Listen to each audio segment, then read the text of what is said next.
Hindi mo rin talaga masasabing sayang lang ang oras sa mga kalokohang ginawa mo nung kabataan ka pa eh. Bakit kanyo?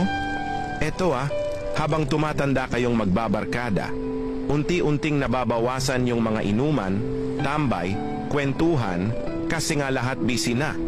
May kanya-kanya ng responsibilidad bawat isa. Yung mga dating isang aya mo lang kumpleto na kayo, minsan susunduin nyo pa sa bahay para lang payagan. Ngayon, wala. Kailangan mo pa ata magdasal sa lahat ng santo makumpleto lang kayo. Kasi aminin natin, may mga mas mahahalagang bagay na kasi tayong dapat unahin di ba? Pamilya, trabaho, career, pera, love life.